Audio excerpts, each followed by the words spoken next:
Olá, sejam muito bem-vindos. Eu sou Gustavo Ciotti e estamos começando aqui mais um Papo de Expedicionário, a nossa legítima expedição pelas infinitas possibilidades da vida, comigo na condução do programa e sempre acompanhado de um convidado muito especial.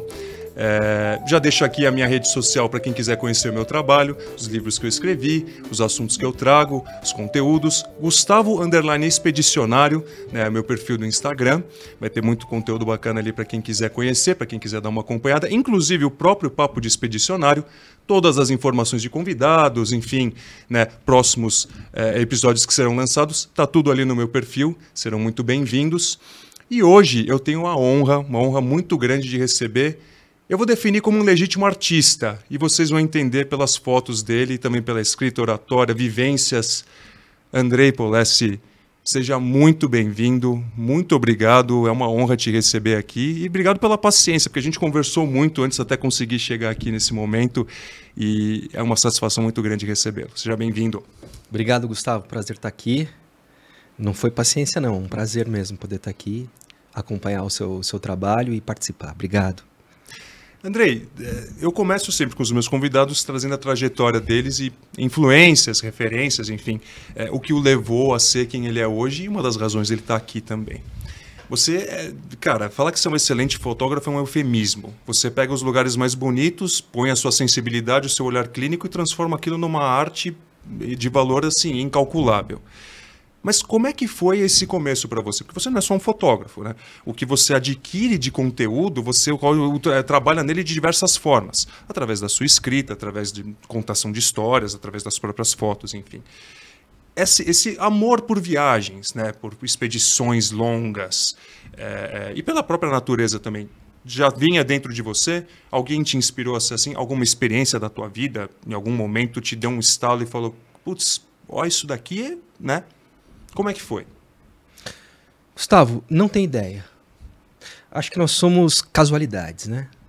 Nós somos erros probabilísticos, né? Milagres também. Sim, você pode chamar também milagre, se você acredita em Deus, sim. Uhum.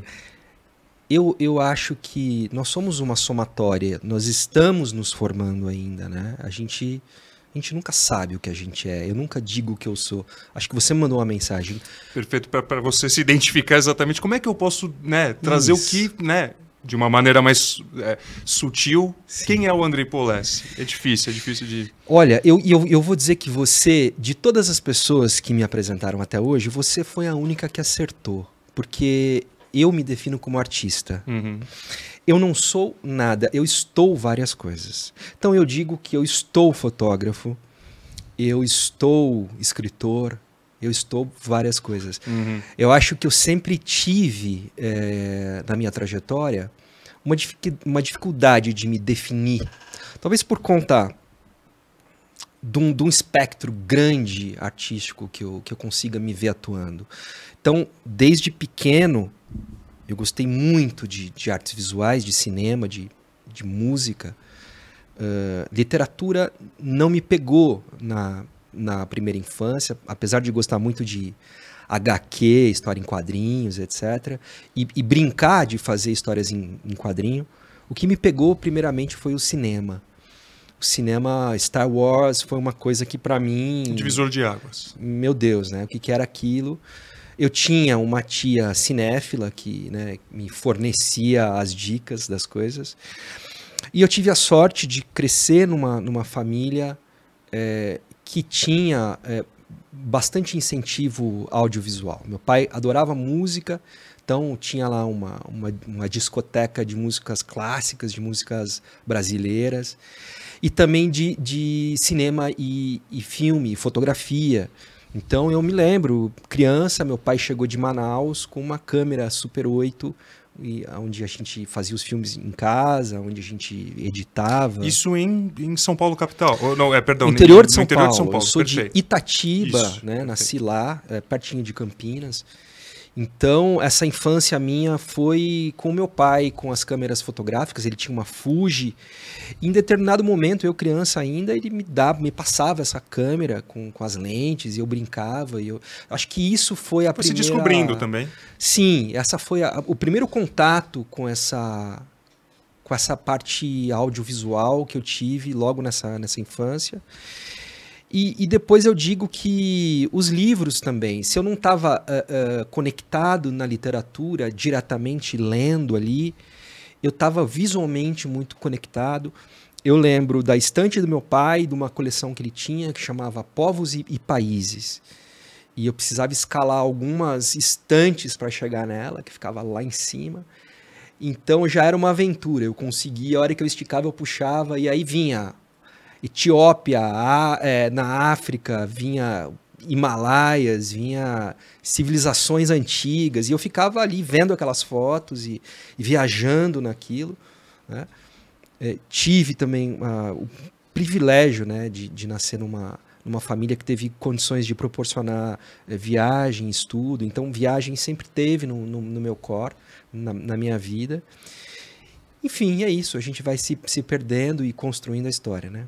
André, você falou uma coisa interessante, cara. Você nunca se definiu, você nunca se colocou, vamos supor, dentro de uma caixa, né? Eu sou isso, estou aqui e tal. E assim, o seu trabalho, cara, ele pode ser centrado numa civilização, pode ser centrado num lugar, um trabalho desse, por exemplo. Eu estou falando desse tal lugar agora.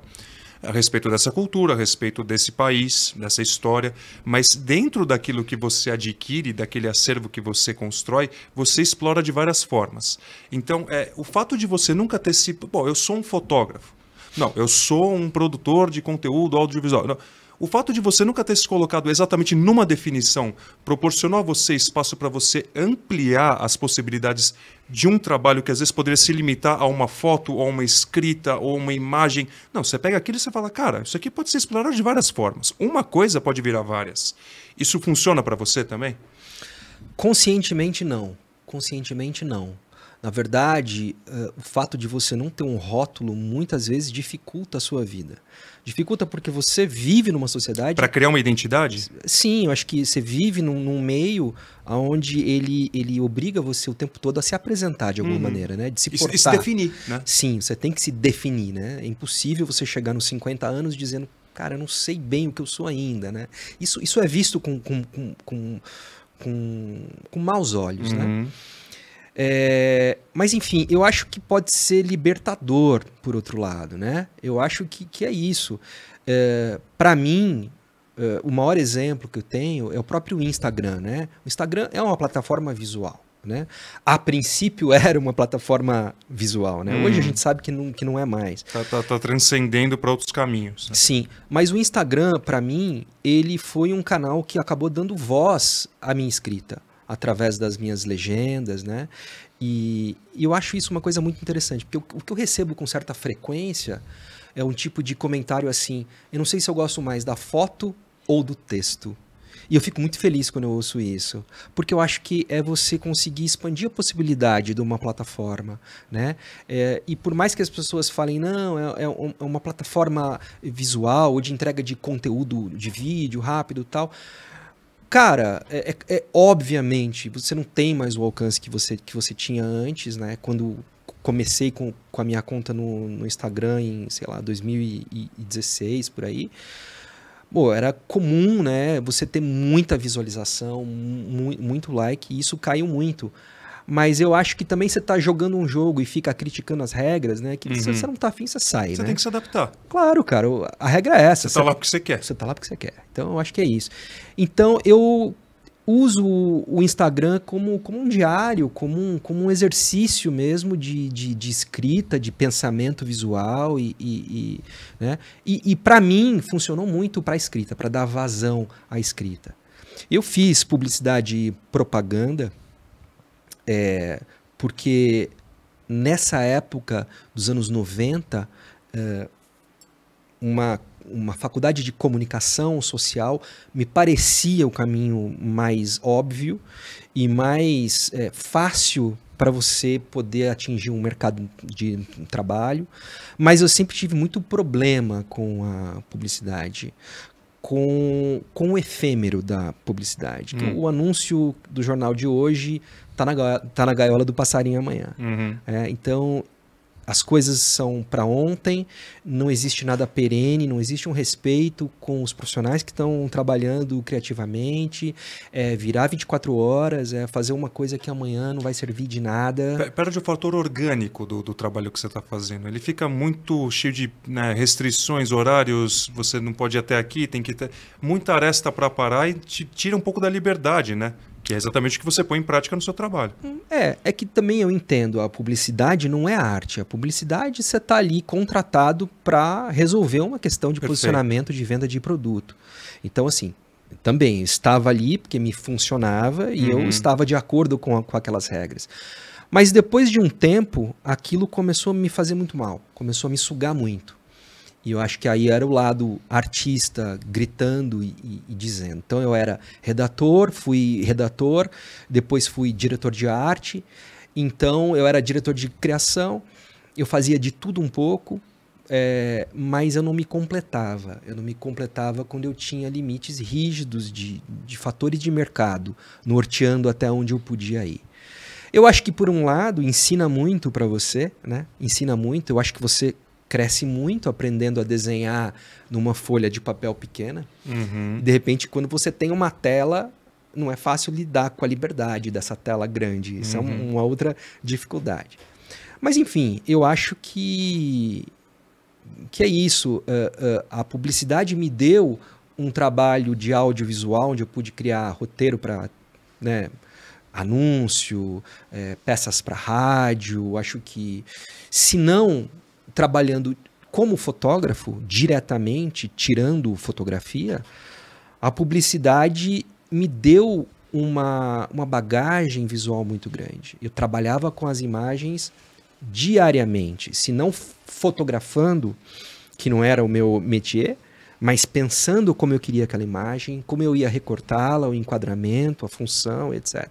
Então, acho que, enfim, para mim foi uma ótima escola, mas não me bastou. Faz parte da construção de quem você é ou está hoje, né? Com certeza. Contribuiu muito para o que você põe em prática hoje. E isso é o essencial da vida, é isso, né? Com certeza. Tudo que você vive, você pensa o que foi de bom, o que é útil, e você leva adiante para seguir querendo se tornar quem você quiser ser. Agora, André, isso que você falou foi muito legal, né, cara? Eu também faço muito isso com as minhas fotos, eu coloco alguns textos e tal. E assim, às vezes é uma foto bonita, é uma foto legal plasticamente e tal, mas ela traz uma história, ela traz uma referência, ela traz um cenário e tal, que dito por quem tirou a foto e, acima de tudo, com os olhos de quem tirou a foto, aquilo vira uma poesia. Aquilo vira uma história bonita, marcante, tocante. Isso é muito legal, né, cara? O Instagram, é isso que você falou, ele te proporciona isso. Porque a pessoa não tá vendo só a foto, bonito, curti, tchau. Não, se tiver um textão, a pessoa para ali, lê, e ela se integra àquela foto. Porque às vezes numa dessa era só uma foto bonita. Não, essa pessoa aqui estava fazendo tal coisa, no momento que eu registrei, estava acontecendo isso, o cenário é esse e tal, esse é o país tal, que tem o histórico tal. Puta, quanta bagagem você consegue trazer numa única foto, né, cara? Isso é muito legal, né? O texto, ele permite isso, que a pessoa se integre ao momento e sinta, pelo menos de alguma forma, alguma coisa que você estava sentindo quando você registrou. Sim, sem dúvida. Eu acho que, para mim, a fotografia documental, que é o que eu tento fazer, ela traz, sabe, a possibilidade de você, muitas vezes até, trazer a voz de quem nunca é ouvido, ou trazer histórias de pessoas que não são comuns ao nosso dia a dia, né? Eu acho que isso faz com que a gente repense o que a gente está fazendo e como a gente imagina que o mundo é. O mundo não é como a gente imagina. O mundo não é como a gente imagina. Ou como a gente conhece. O mundo é outro. O mundo é outro. E só quando você chega num lugar onde ninguém sabe quem é Jesus Cristo, não sabe. O taxista não sabe. O cara da loja não sabe. Você não sabe quem é Jesus Cristo, já ouvi falar, um filósofo, né? Então, aí que você entende que você não é o centro do universo. Longe disso, longe disso. E eu acho que a fotografia documental traz essa possibilidade de você explorar essa visão de mundo de fora para dentro, né? E segundo lugar, eu acho que as histórias por trás da fotografia, elas trazem personagens muito interessantes. Eu sempre gosto de tentar registrar o nome das pessoas. Para mim é muito importante essa relação de conhecimento. Não vamos esquecer que a câmera fotográfica, ela parece uma arma, né? E isso é uma coisa muito sensível. Eu faço muitas viagens, às vezes, né, fiz bastante viagens com grupos, e você chega empunhando uma arma, que é a sua câmera, com uma lente que parece um canhão, e vai apontando para a cara das pessoas e vai fazendo aquele barulho, né, como se fossem disparos. São disparos, né? Então, isso é uma coisa muito agressiva, muito invasiva, né? Então, eu acho que não é por aí. Eu acho que, para mim, o conceito de fotografia é você, em primeiro lugar, estabelecer um contato com aquela pessoa, né? Fazer um contato, e a fotografia acaba sendo uma consequência natural daquilo. Acho que é muito importante você ter essa conexão. Saber aonde você está, com quem você está, quem é aquela pessoa, ela tá ali, o que ela faz, sabe, estabelecer isso. A fotografia, ela brota depois. Claro que você tem momentos que você tá andando de carro ali, para o carro agora. E você faz a foto. Mas isso não impede você depois de ir lá e fazer uma aproximação e entender uma realidade. Acho que pelo menos é isso que eu busco, sabe? E a respeito disso, você falou uma coisa muito interessante, que é o trazer histórias, trazer nomes, trazer referências de pessoas que talvez por si só não poderiam trazê-las. Então, você acaba sendo um porta-voz de muitas histórias através das suas fotos, das suas experiências, das suas viagens. Virou uma missão de alguma forma, é isso? Ou é alguma coisa que você simplesmente fala, bicho, é isso, é natural. Ou não, eu quero não me comprometer a falar por quem não pode falar. Dar espaço, fornecer esse espaço através do espaço que eu construí, né? Para quem não teria essa oportunidade. Ou não, é uma coisa que você toca em diante, não é exatamente uma missão, uma coisa que você traz consigo e fala, eu vou fazer isso. Cara, que pergunta boa sua. Eu não vou dizer que eu sinto como uma missão. Eu não trago isso como uma missão. Eu trago isso como uma obrigação pelo privilégio que eu tenho. Moral? Não exatamente. Não, eu acho que é uma obrigação uma obrigação com o privilégio que eu tenho. Eu tenho um privilégio na minha vida que poucas pessoas têm. Então, eu vejo que faz parte dessa contrapartida a gente dar voz a algumas coisas que não são ditas. Usar o espaço que a gente tem eu concordo para fazer isso. Para fazer isso. E isso não é uma coisa fácil de ser feita hoje em dia. É uma coisa sensível. É uma coisa que passa... Requer cuidado.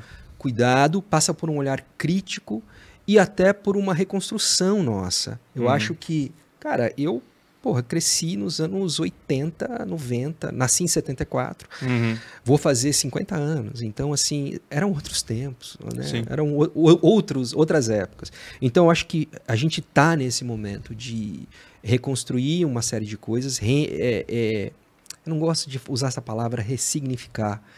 Mas, porque estão banalizando demais. Eu gosto muito dela, mas ela está muito banalizada. Mas é isso, a gente tem que... Sim, né, perfeito. Colocar... Ela define muito bem isso. Temos que colocar novos conceitos aos conceitos antigos, né? Então, acho que passa muito por isso. Agora, missão, eu não sinto que é uma missão. Eu sinto que é um pagamento que eu tenho que dar de volta pelo privilégio que eu tenho, da vida que eu tenho, sabe? Você devolver para o universo que foi dado a você de alguma forma, é basicamente isso. Sem falar que é um grande prazer. Para mim é um grande prazer, sabe? Eu, quando viajo, cara, eu gosto de rolar no chão, eu gosto de sentar no boteco, eu gosto de, sabe, entrar na casa das pessoas. Essa conexão é muito importante. Se conectar com a essência, né? Exatamente, cara. E também, dentro disso que você trouxe, você falou que, assim, primeiro você conhece a pessoa, nome, história, né? O que faz, enfim. Para aí então você criar o seu registro, né? Esse trabalho prévio de você conhecer tanto o lugar quanto a pessoa, seja lá o que for que você estiver registrando, ele influencia na qualidade da fotografia que você vai tirar? Totalmente. A sensibilidade, por exemplo, agora que eu sei a história dessa mulher, cara, puta, o meu olho... Entenda a minha pergunta, né? Porque o meu outro convidado também era fotógrafo, também trouxe algumas coisas com ele.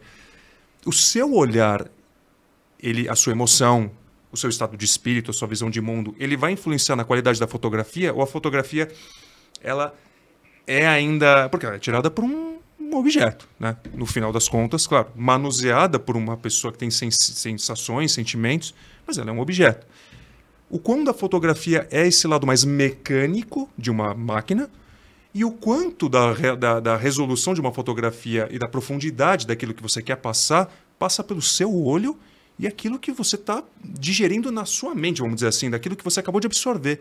Olha a história desse lugar, olha essa mulher, que história... Olha essa família, essa roda de dança, esse local, enfim. Isso influencia para que a sua foto seja ainda mais poética, mais significativa, mais emblemática, ou não?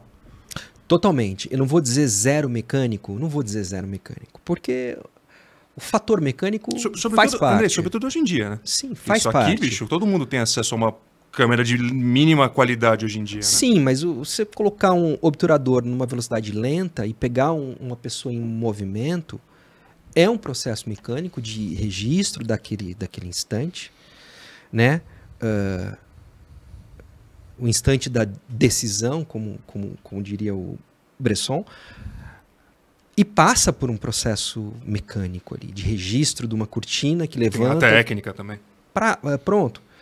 Mas não tenha dúvida que muda essa conexão, muda a qualidade da fotografia. Eu não sei se para melhor ou para um lado da verdade. Aí a gente vai entrar num lado filosófico do que é verdade. Mais legítima o que você quis registrar. Eu não sei mais próximo, porque você quer passar uma coisa tirando uma foto. Olha, eu acho que aí a gente está entrando num assunto que a gente pode ficar horas. Na verdade, não tem como tirar uma foto sem nenhum filtro. O primeiro filtro é o meu. O primeiro filtro de qualquer foto que eu tiro é o senão você faz assim, é o meu filtro. Né? Vira uma coisa vazia. É o meu olhar. Mas a gente não pode esquecer que essa conexão, ela desabrocha uma verdade, ou pelo menos ela retira um pouco de ruído do outro lado, do fotografado. E eu acho que é aí que a mágica se dá. Quando você tem essa troca e a pessoa, ela se revela. Eu acho que esse é o grande desafio. Por isso que eu gosto... E isso agrega, obviamente, ao resultado final. Cara, totalmente. Eu não sei se para melhor ou para pior. Depende da forma como você olha aquilo. O que eu quero dizer é, muitas vezes eu utilizo a máquina fotográfica como objeto de contato inicial com essa pessoa. Então eu tento transformar a câmera fotográfica não numa arma, mas num objeto numa ponte entre você e ela. Exatamente. Então a primeira coisa que eu faço quando eu sinto ou alguma barreira ou uma necessidade é sentar com a pessoa e dar a câmera na mão dela. Mostro como usa. Quebrar o gelo, né? Pronto. E fico lá posando e fatalmente as pessoas gostam e ficam fotografando. E aquilo já abre um espaço, né? Primeiro para manusear aquele objeto estranho, ver que aquilo não é uma arma, mas é um objeto de né, ver o outro e fazer uma conexão. Acho que uma vez que você estabelece uma conexão assim, aí as portas se abrem. E é claro, a gentileza, né? Eu acho que a língua... Com respeito, você está chegando num lugar que não é o seu, né? Vamos dizer assim. Né? Não, o lugar não é o seu, o país não é o seu, a língua não é a sua. Isso, perfeito. A cultura não é a tua. Você tem que ter humildade e respeito. Exatamente. E eu acho que a humanidade, ela se apresenta numa língua universal, às vezes, de um sorriso gentil e de uma forma de se portar ali na frente do outro respeitosa. Por mais que o conceito de respeito, culturalmente falando, seja uma coisa muito, muito diversa, existe ali linhas gerais de respeito. Aquelas regras básicas, né? Claro, de respeito, de entrar na casa de uma pessoa, de entrar na vida daquela pessoa. Isso é fascinante. E acho que isso traz pra gente, Gustavo, uma humildade, cara, sabe? Que assim, é fundamental para se viver a vida. Eu acho que é isso que a gente precisa. Acho que viagem traz isso pra gente. Traz essa pluralidade de mundo que faz a gente... Bom, claro, você pode ir para o outro lado, mas para mim funciona como um lembrete. Cara, seja humilde, compreenda que você é um nada aqui, entendeu? Você é um visitante, né? Uma pergunta básica para a gente continuar, bem aleatória, bem básica. Uma pessoa que volta de uma viagem, seja ela qual for, arrogante, ela não aproveitou a viagem? A essência, porque eu concordo assim, assino embaixo do que você disse. Eu conheço pouco do mundo, mas do Brasil já rodei bastante. E eu me integro muito ao lugar que eu tô, às pessoas que eu tô. Eu faço como você. Eu quero sentir a essência, de fato, daquele lugar, daquela atmosfera, né? Então, uma pessoa que volta se achando melhor do que, né, ou acima de alguma coisa, então, uma pessoa com arrogância, depois de uma viagem legal como essas que você já fez. Um conceito assim bem básico.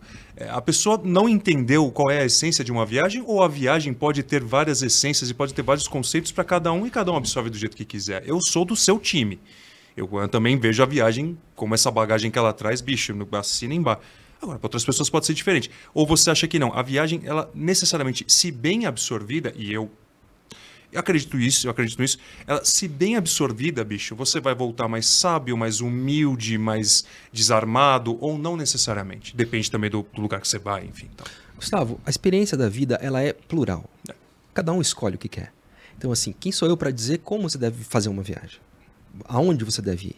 Ou o que fazer com ela, né? Com certeza. Do que você absorveu, que você recebeu. Eu acho que são momentos de vida. Cada um vive um momento de vida. Eu acho que é extremamente difícil você viver uma vida toda sem ser arrogante em nenhum momento. Uhum. Eu sou arrogante em muitos momentos da minha vida, já fui muito mais. Então, assim, cara, quem sou eu? Eu acho que você sempre cresce com uma viagem, você sempre aprende. Por mais que você esteja fechado, por mais que você não queira, por mais que você vá com valores e volte com os mesmos valores, que você esteja fechado para essa conexão. Sempre tem alguma coisa, uma semente que foi plantada ali. E uma hora isso aí brota. Então, eu acho que assim, não quero dizer o que é certo ou o que é errado. Né? Eu acho sensacional quem faz um tipo de viagem aí 5 estrelas. Não, é óbvio, não é nenhum juízo de valor, né? Pelo amor de Deus. Né? Com certeza. Então eu acho que tudo é válido. Tudo é válido. Andrei, quantos países você já conheceu?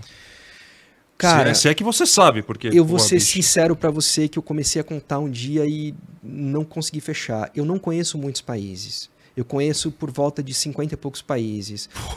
O que eu... Não, sério.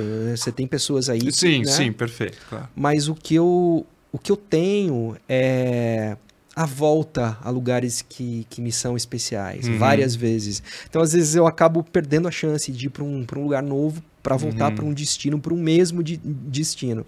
Acho que o Amir Klink tem uma frase que eu gosto muito, que ele diz que a vida é muito curta para a gente percorrer os mesmos caminhos, né? É por isso que ele voltou para a Antártica umas 10 vezes, né? Sim. Safado, ele fala uma coisa e faz outra. Pois é. Eu faço a mesma coisa. Eu falo isso, não, a vida é muito curta para você percorrer os mesmos caminhos, e volto todas as vezes que eu posso para os mesmos lugares. Mas é isso, acho que, cara... sei lá, são mais de 200 países hoje, né, reconhecidos pela ONU, nem sei quantos exatamente. Que eu estou te fazendo essa pergunta, porque qualquer um que vá ao seu perfil, e até depois, por favor, traga o seu perfil para o pessoal conhecer. Legal. Quem não conhece, claro, vai conhecer o trabalho do Andrei. Porque assim, cara, ir para o seu feed é passear pelo mundo.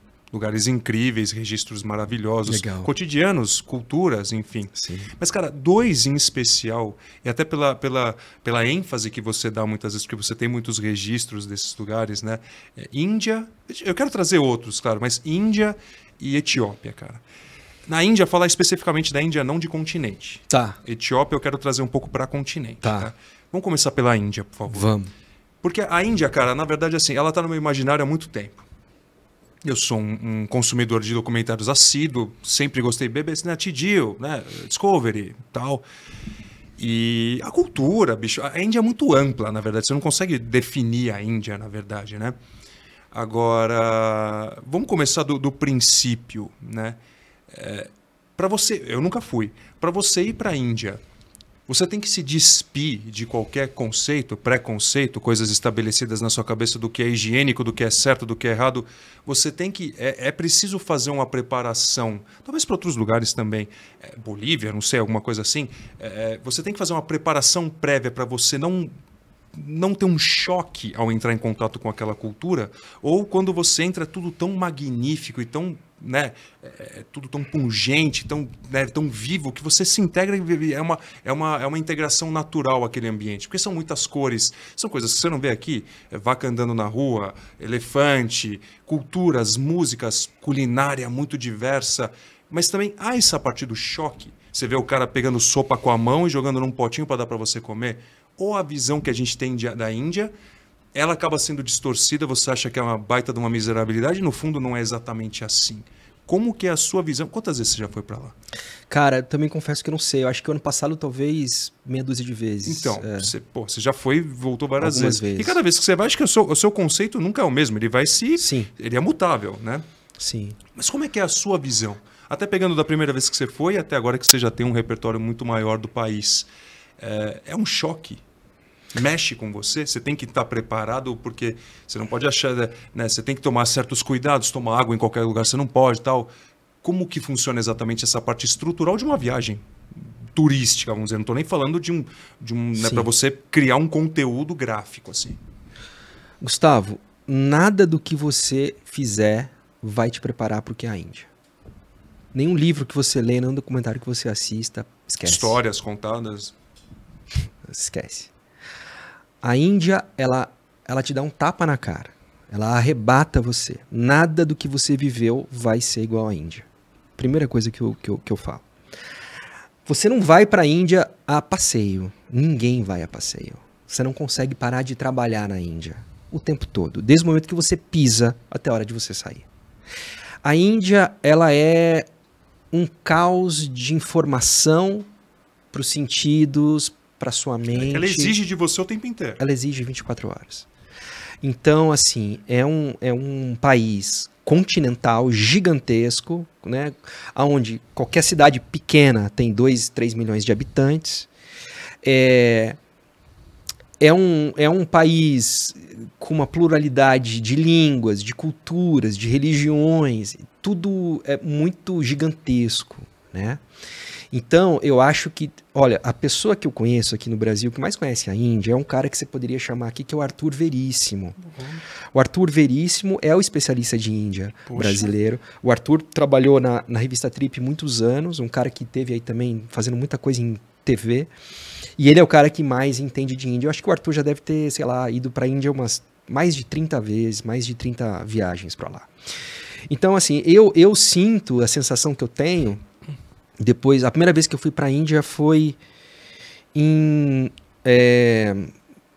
2007, primeira vez que eu fui para a Índia, e desde então, todas as vezes que eu volto lá, é essa mesma loucura, essa mesma sensação de que, cara, não sei onde eu tô, mas ao mesmo tempo, eu acho que você tem que se entregar a isso. E a partir do momento que você se entrega a isso, você aceita que você não tem controle de nada ali, dos trens, dos horários, da burocracia indiana. O trânsito maluco. O trânsito, do que está acontecendo à sua volta, que você não consegue captar tudo. Cara, aproveita, sabe? Aproveita. Eu acho que a Índia, ela é uma complexidade, ela pode ser vista como uma metáfora para a vida, sabe? Assim, ela exige muito o tempo todo e... Enfim, olha, é uma experiência única. E a Índia são muitas Índias. Você tem... É como o Brasil, por exemplo. Eu estava conversando com o meu convidado, ele é manauara, né? Tá. Você vai Manaus e São Paulo não tem nada a ver. Estão no mesmo país, né? Então, às vezes, você tem estados vizinhos que não tem nada a ver um com outras culturas. A Índia é assim também. No norte da Índia, dança-se de uma forma que no sul não tem nada a ver. Né? Come-se numa região tal que na outra não é assim. Também é dessa forma ou é uma coisa mais assim, mais integral? Olha, para você ter uma ideia, no sul da Índia, o nome das pessoas é Pedro, João, eles falam português. No sul da Índia? Sim. Goa é uma cidade colonizada pelos portugueses. Olha, então, rapaz, eu não sabia disso. Começa por aí. Você vai ver igrejas católicas no sul da Índia, em Goa. Você vai ter a região que eu mais vou, que é na região ali de Ladakh, Caxemira, divisa com o Paquistão.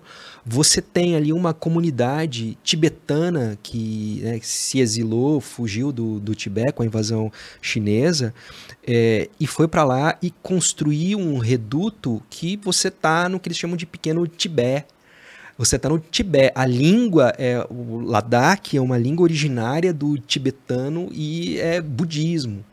Então, assim, cara, a Índia é muita coisa, né? Muitos dialetos, muitas Não influências. são dialetos, são línguas. São línguas. São línguas. Ou são miscigenações que viram... São variações e são línguas. Então, estamos falando de milhares de línguas. Então, é uma coisa muito complexa. E todo mundo se entende ali de alguma forma? Eu acho que sim, eu acho que, claro, né? Você tem pessoas de lugares opostos ali que às vezes não vão falar a mesma língua, mas se encontram no hindi, né? O hindi a influência árabe também, né? Muçulmana, sim, né? Eu acho que o inglês também é O próprio Taj Mahal é uma construção, né, de essência muçulmana, né? Sim, eu acho que você tem áreas ali onde você vê claramente as mesquitas convivendo com os templos budistas, né? Onde você tem os templos sikhs, né? O sikhismo é uma religião originária do Guru Nanak, numa região lá do, né? Amritsar, ali uma região perto onde tem o Golden Temple. Cara, que é uma religião linda, que pouco se sabe, né? Mas enfim... Não chega aqui. Não chega aqui. Eu acho que a Índia, cara, é um grande mistério. Eu acho que a Índia transforma você para sempre. Eu acho que... E eu acho que a experiência da Índia, o que eu sugiro é que você se arrisque um pouco, sabe? Que às vezes a gente vê os grupos dentro de ônibus com ar-condicionado, né? Visitando os lugares ali, dentro de uma bolha de uma proteção, né? Eu acho que a Índia é um lugar para você se perder um pouco, sabe? Para você sair um pouco sem rumo, descobrir um pouco as coisas por si. É você com um papel em branco, né? E para você se expor um pouco. Se escrever e que escrevam em você, né? Sim, é isso. Sim. Você vai fatalmente ter uma diarreia. Fatalmente. Não é uma opção. Você vai ter. Bom, a questão é o nível que vai ser, né? Exatamente. Então, assim, isso vai acontecer. Mas você diz pela água, Andrei, ou pela culinária?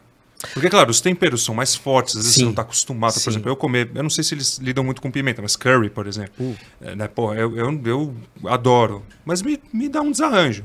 Então, ali é uma coisa muito cultural. A comida é muito forte, ela é muito consistente, muito temperada e tal, né? Sim, sim. E isso também faz com que você fique ruim da barriga. Cara, eu acho que não dá pra gente criar estereótipos aqui. Você tem a Índia high-tech, né, das empresas de tecnologia, você tem e você tem a Índia abaixo da linha da pobreza, você tem as duas Índias. Ambas convivem lado a lado. Sim, então assim, eu acho que depende para onde você vai. Realmente, se você vai num hotel 5 estrelas, mas você pode consumir suco, água, bebida, gelo, etc. Se você vai para Old Delhi, a realidade é outra, você tem um esgoto a céu aberto, então assim, as condições sanitárias são precárias, muito precárias. E a maioria das vezes, o que eu tenho visto nas minhas viagens é que a gente se contamina com as próprias mãos, né? A gente não tem muito esse hábito de limpeza das mãos. De higienizar, né? E a gente leva a mão à boca o tempo todo, né? Às vezes segura a tampa de uma caneta, ou coloca a mão, ou pega um alimento, e é aí que a gente se contamina. Mas eu acho que nem tanto pela condição do tipo da comida, claro, a pimenta lá é forte, mas mais por as condições sanitárias mesmo. Sim. Às vezes você vai, sei lá, acampar em algum lugar e você tem um córrego ali onde é lavada a louça, mas acima você tem um gado ali em cima, né? Então, enfim, a água está contaminada, né? Com bactérias e etc. Enfim, mas eu acho que é isso, cara. A Índia é difícil de você querer colocar um rótulo nela. Eu acho que você tem que ir. Acho que é impossível, na verdade. Cara, eu acho que é impossível. Você tem que ir, você tem que viver. E não sei quantas vezes eu vou precisar ir pra lá pra dizer, cara, acho que eu entendi um pouco o que é a Índia. Isso que você falou, André, é muito legal, né? A galera ir pra Índia e ficar no ar-condicionado, por exemplo. Cara, vai pra lá pra sentir o calor, porra. Vai lá pra sentir a essência do lugar e tal, né? Não pra... Porque você com ar-condicionado você tem aqui. Então você está indo para lá exatamente para ter o que você não tem aqui. Visões, culturas, influências, né? Isso que é legal. E imagino que você viu o Rio Ganges. Óbvio que sim. Sim. Chegou a dar um mergulho nele? Você teria essa coragem caso não tenha feito? Cara, eu não fiz, porque o Ganges ali em Varanasi é um dos rios mais poluídos do mundo. É como dar um pulo no Tietê? Não é muito pior. É muito pior. Porque ali especificamente em Varanasi é um dos lugares mais sagrados. Então as cerimônias de cremação dos corpos acontecem ali às margens. Ou seja, né? tem corpo boiando no meio do rio. É praticamente isso. Então, o que acontece? Teve até uma reportagem, eu não lembro aonde eu vi, de um secretário de saúde local lá que desafiou e falou, não, isso aqui não é poluído, pegou a água e bebeu, e uma semana depois ele morreu. Então aconteceu isso. Ainda demorou para morrer, né? Mas as pessoas fazem isso, as pessoas escovam o dente no rio. De manhã, no rio, nos gates ali, em Varanasi, é isso que você vê. As pessoas, elas lavando roupa, tomando banho, escovando os dentes, se lavando. É o rio sagrado para elas. Né? E isso que eu ia falar, isso é muito legal da gente trazer. Não que eu tenha que ficar falando muito da Índia, porque quem está assistindo também, com certeza, alguma coisa já viu, sobretudo sobre o rio Ganges. Mas ele é um rio sagrado. Embora poluído e de alguma forma maltratado, porque o pessoal defeca no rio, joga corpo, joga lixo, usa como se fosse uma privada a céu aberto. Sim. Mas ele é um rio sagrado. Ele é tratado com um carinho dentro de toda desse descaso, entre aspas, com o rio. Ele é tratado com esse ar de ser acima, de ser sagrado mesmo. Não é uma coisa que as pessoas estão lá, foda-se. Não é como a gente trata o nosso rio Tietê, por exemplo. Né? A concepção é completamente outra. Sim, mas eu acho que assim, a gente também tem que ver que é um rio bastante extenso, né? Então você tem, principalmente na área onde ele nasce, de degelo, ele nasce puríssimo, né? nas montanhas, e percorre um longo percurso. E o problema acontece como em todo grande centro, quando você começa a passar pelas cidades, né? O lixo que é jogado, falta de saneamento, etc., começa a poluir o rio, né? Mas, enfim, não deixa de ser um rio sagrado, né? Sem dúvida. E falando de sagrado, Andrei, a Índia ela é muito conhecida, entre tantas outras coisas, pela relação com animais. Né? Você tem animais sagrados, animais que você, por exemplo, gado, você não pode comer a carne. Né? E templos... inclusive, cara, tem um que eu juro eu gostaria muito de ver de perto, cara, que é o Templo dos Ratos. É um templo ali que os ratos são quem mandam, os manda-chuva na parada ali. Eles que comem, e são tratados como pets, né? Você chegou a ver isso e você viu algo, sabe, montou em elefante, viu... Eu não sei, dizem que em Mumbai você vê leopardo na rua, por exemplo. Não sei se chegou aí para lá, tem um parque nacional muito grande que fica no coração da cidade, uma cidade de 15, 18 milhões de habitantes. Então, essa relação da Índia com animais, porque é como você falou, embora ela seja muito grande, ela tem uma população absurda, abissal, deve estar batendo ali em 1,5 bilhão, 2 bilhões de habitantes. Sim. Ou seja, vai consumindo toda a área natural, né? Vai sendo povoada por pessoas. Então, as pessoas convivem com animais ali naturalmente e até os idolatram, alguns deles. Você chegou a frequentar algum desses templos onde os animais são sagrados, ou você viu, sei lá, um festival com um elefante fantasiado andando na rua, não sei, alguma coisa folclórica desse nível, assim? Cara, eu não fui nesse templo de rato, eu já vi isso aí. Ele fica onde, André? Desculpa. Cara, não sei, e não tenho a mínima vontade de ir nesse lugar. Tenho, cara, horror a rato, não acho legal, não tenho... Se bem que a gente já teve algumas viagens que, enfim, os ratinhos silvestres, como é que eu vou dizer, do mato, apareceram assim e fizeram amizade com a gente dava pizza pra eles. Mas enfim, mas não, essas ratazanas aí desse templo, não, eles dão leite pros ratos. Dão comida, tem a piscininha dos ratos ali. Mas eu nem sei aonde é isso aí. O que você sabe, que a gente vê, assim, as vacas lá são sagradas, né? Elas ficam lá nas ruas, pastando, comendo o que tem, lixo, né? E o táxi fica buzinando, mas, né, fica esperando a vaca, às vezes, se decidir. É normal, faz parte. É normal. É um componente natural do cotidiano deles. É comum. E assim, é comum você ver camelo, você ver elefante lá, né? Claro, depende da região que você vai. Em 2007, a primeira vez que eu fui, eu tive que fazer, eu estava muito corrido, não tive muito tempo, eu estava indo pro Nepal depois, eu tive acho que 26 dias lá. E Andrei, só um minutinho, claro. pra gente situar, até pra mim também. Tá. O Nepal, ele é uma extensão da Índia ou ele é um país? Ele é um estado independente? É um país independente. É um país mesmo, embora ele esteja ali colado na Índia. Lá pra cima. Só que ele é lá nos Himalaias, tal, ali, ele não é uma extensão da Índia. Não. Perfeito. É um país separado da Índia, com né, outra cultura, outra língua. E aí eu fiz uma viagem, eu cheguei, acho que no aeroporto de Delhi de madrugada, à noite, e precisava ir para Agra, que é a cidade do Taj Mahal, para conhecer o Taj Mahal. E aí é uma viagem de, sei lá, 100 quilômetros que leva 3 horas para você ir, né? E eu lembro que à noite, nessa estrada, sem iluminação de poste, na época não tinha pública nenhuma. Asfaltado ou não? Trechos com asfalto, trechos de terra. Veja, isso em 2007. O ano passado eu tive lá, já mudou completamente. Sim. Então, a estrada, um dos percalços que a gente tinha que passar é ficar desviando de elefante e camelo na estrada. Mas são selvagens ou semi-selvagens? São animais usados para transporte, né, para carga, etc. Eu acho assim, eu nunca montei em elefante, não pretendo, sou contra esse tipo de exploração animal, essa coisa de nadar com golfinho ou subir em elefante. Eu acho que tem um documentário na Netflix, talvez, que é muito interessante. Eu não vou lembrar o nome, porque eu tô numa fase de não lembrar nome de nada, tô péssimo.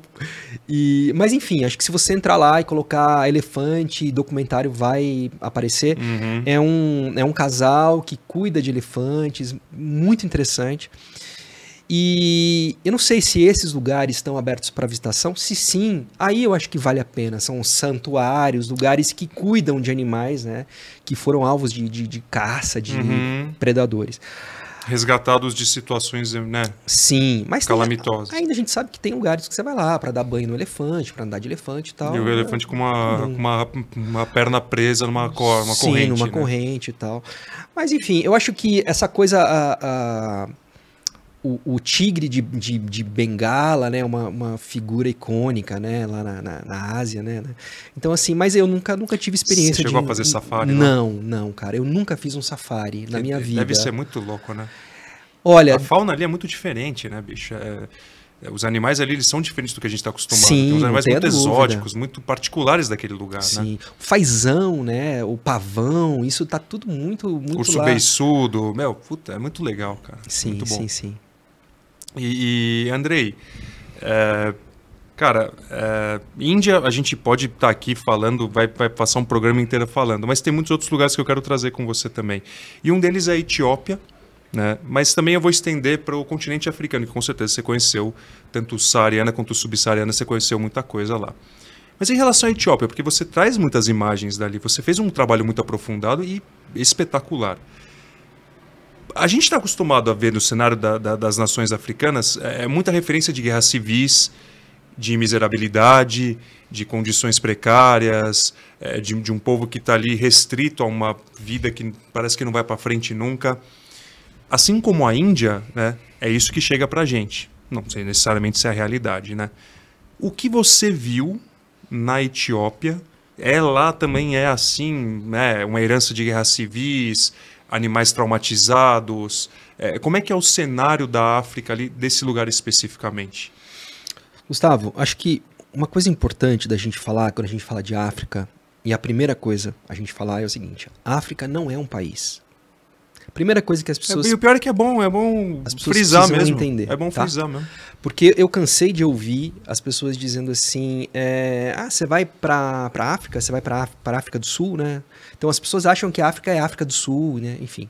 Estamos falando de mais de 54 países hoje, né? Então assim, é a mesma coisa, é um continente gigantesco, um continente com... Que muitos dos países a gente nunca ouviu falar também. Nunca ouviu falar, línguas diversas, culturas diversas. E, enfim, é um mundo para você descobrir que dá para passar a vida toda querendo descobrir a África. Enfim, passei pelo Marrocos em 2003, 2007 também. Também é uma que eu quero muito conhecer. Uma viagem que ainda fiz de mochila, peguei um ônibus em Barcelona até ali, né, Málaga, e depois você cruza ali, né, para o Marrocos de navio. E foi o primeiro contato que eu tive com a África, foi esse. E sempre, assim, eu sempre coloquei a África como um destino, um continente que eu quero conhecer mais a fundo. Primeiro, pelo próprio histórico do nosso país, né?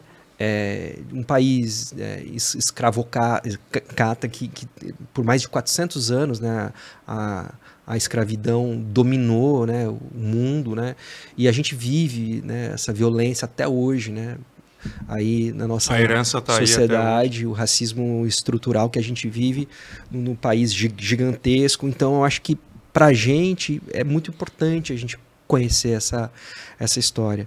E também que é o berço da civilização do mundo, né? A África. A própria Etiópia, não é? Não Sim, é o é a berço Etiópia, máximo exatamente. da civilização, né? Eu já cheguei a ouvir falar que as primeiras civilizações se iniciaram ali mesmo, na própria Etiópia. Sim. Eu acho que uma coisa interessante de você pensar na Etiópia é que é o seguinte, a África é um país que foi um país, ó, o ato falho. A África é um continente que foi colonizado sistematicamente, dividido, né, entre os países europeus. A Etiópia foi o único país que não foi colonizado. Começou, na verdade, até pelos árabes, né? O que eles raparam tudo ali, né? Já era uma anterior até os europeus, né? Olha, a Etiópia tá na Bíblia, é Abissínia, antiga Abissínia, né? Então, os italianos, eu acho que invadiram ali, tentaram fazer uma ocupação, acho que durou pouca coisa, 3, 4 anos, foram expulsos. Você vê ainda cidades ali que tem os nomes italianos nas ruas, né? Própria... Addis Ababa tem ali pizzaria, tratoria, existe uma cultura italiana ali, por conta disso ainda, mas foi o único país africano que não foi colonizado. E isso é fantástico, os caras são guerreiros, né? Então tem uma língua própria, um alfabeto próprio. Deve ser um país muito orgulhoso de si, assim, orgulhoso no sentido da sua raiz, das suas origens. Muito. E, enfim, é muito difícil você escolher para onde você vai na África, quando você fala assim, eu quero começar a visitar a África, por onde eu começo, né? Primeiro que, assim, a gente sabe que tem muitos países em conflito ainda, né? Então, assim, não é para todo lugar que você consegue ir. É difícil você ir pro Iêmen, né? No Oriente Médio, cara. É difícil você ir para países no Oriente Médio, é difícil você ir para outros países, você não vai para a Ucrânia agora. A África sofre um pouco disso, né? O Congo tá terrível. Sim, o próprio Sudão, né? Você vê a guerra ali no Sudão e outros países onde você tem a entrada de grupos extremistas. Faso, e aí vai embora. Exatamente. Você tem um Estado Islâmico ainda atuando e captando pessoas para fazer parte da sua rede, né, de terrorismo. Então, eu acho que assim, não é para onde você quer ir, para onde você consegue ir hoje, né? Então, a Etiópia estava na minha lista há muito tempo, porque na Etiópia você tem a celebração da Páscoa na igreja ortodoxa, que é uma celebração da Páscoa diferente da nossa. Ela se dá uma semana depois da nossa Páscoa. Né? E era uma ideia de muito tempo que eu trago e, enfim, não consegui realizar em 2020, que eu estava marcado para ir para lá, tudo certo, e a pandemia entrou, lockdown em março, a gente em abril tivemos que cancelar tudo. E aí eu consegui, o ano passado, finalmente ir para a Etiópia. E, cara, me surpreendeu muito, muito, muito. Eu fui arrebatado. Estruturalmente? Você estava esperando uma coisa mais... Culturalmente, eu fiquei arrebatado pelo que eu vi. Especificamente nessa região que eu fui de Lalibela, né? Lalibela é esse complexo de igrejas, né, ortodoxas e que faz essa celebração da Páscoa. E, cara, foi lá dentro, entre milhares de fiéis, aquela igreja de, né, não sei quantos anos, todos segurando uma vela e todos cantando, passam a noite nesse cântico, nessa celebração de Páscoa. Cara, e naquele ritmo, que os ritmos africanos eles são muito contagiantes, né? É muito gostoso. Ou não, né? Naquele esquema meio roda de... Não, eles têm tambores, eles têm cornetas, eles têm, né, que cantam, né? Mas eu acho que é uma celebração de você ficar emocionado. Eu fiquei muito emocionado. Eu não sou uma pessoa religiosa, mas eu fui arrebatado por aquilo que eu vi ali. Eu estava cercado ali por milhares de pessoas, cercado com a minha câmera, olhando aquilo. E naquele momento, eu vi que a fé, eu arrisco dizer que a fé é a força mais poderosa que a gente tem no mundo. É a fé. Porque ali não era... Eu sempre achei que era o amor, que o amor era a força mais poderosa. Mas eu não acho mais, eu acho que é a fé. Até porque a fé, às vezes, suplanta o amor, né? Você tem até casos bíblicos do pai que atentou contra a vida do filho por conta da sua fé. Então, cara, eu senti isso na pele. É um lugar mágico, é um lugar sensacional. A comida, as pessoas, enfim. Eu fiquei muito impressionado com o que eu vi lá. Apesar de que, quando eu decidi que eu ia para a Etiópia, decidi 20 dias antes, assim, eu tinha uma pessoa local que eu conhecia, com quem eu tinha já negociado a minha viagem de 2020, que acabou não dando certo. E é importante você sempre ter parceiros locais para ajuda você produzir o que você vai fazer ali, porque você tem um tempo... Aproveitar melhor, o cara pode te dar dicas dos lugares legais para você ir, pode te orientar, aproveitar melhor a viagem, né? Seja qual o propósito que ela tenha. Não só isso, tem lugares que você não consegue acessar se você não tiver uma pessoa local, né? Primeiro pela língua mesmo, e a pessoa que conhece, que é dali, que nasceu ali naquele lugar. Eu acho que isso é fundamental para o meu trabalho, né?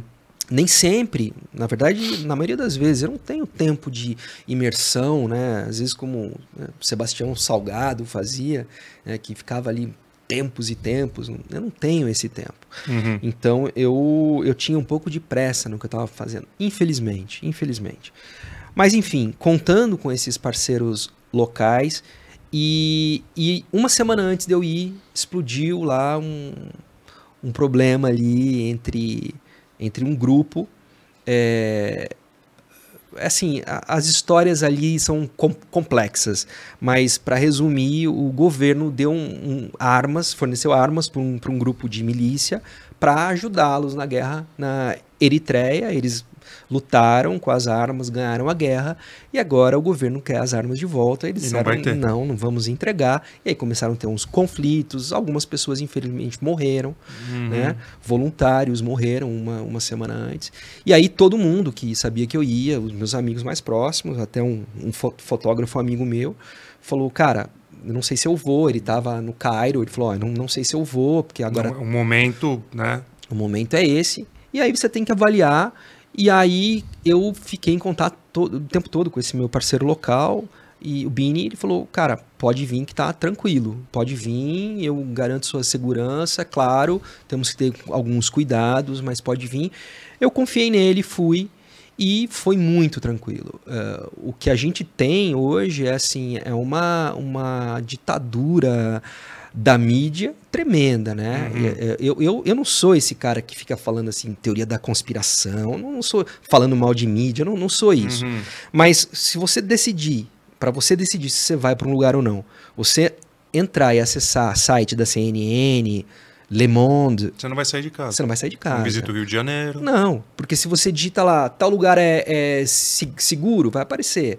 Embaixada dos Estados Unidos, Canadá, UK, não vá, perigoso, risco de sequestro, enfim, você não sai de casa.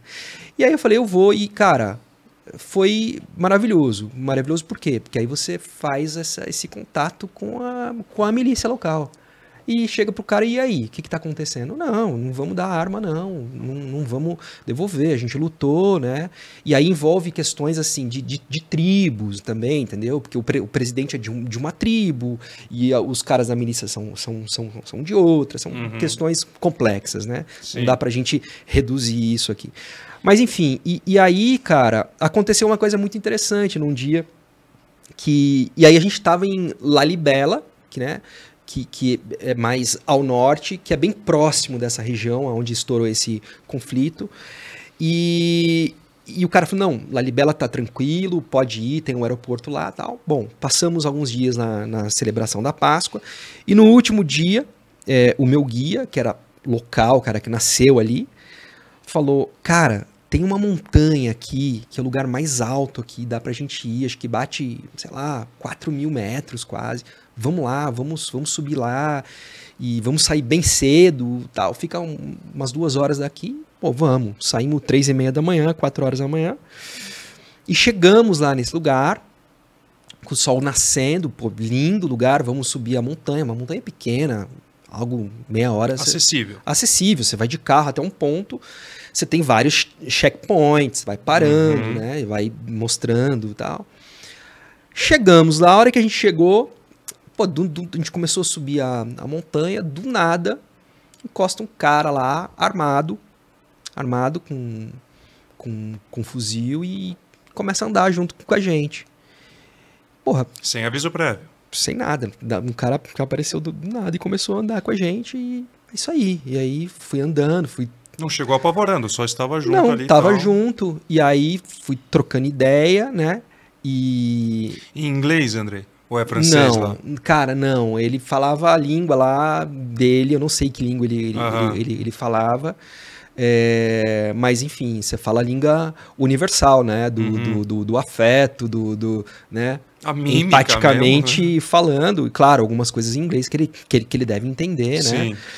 Mas, enfim, subiu com a gente até lá em cima.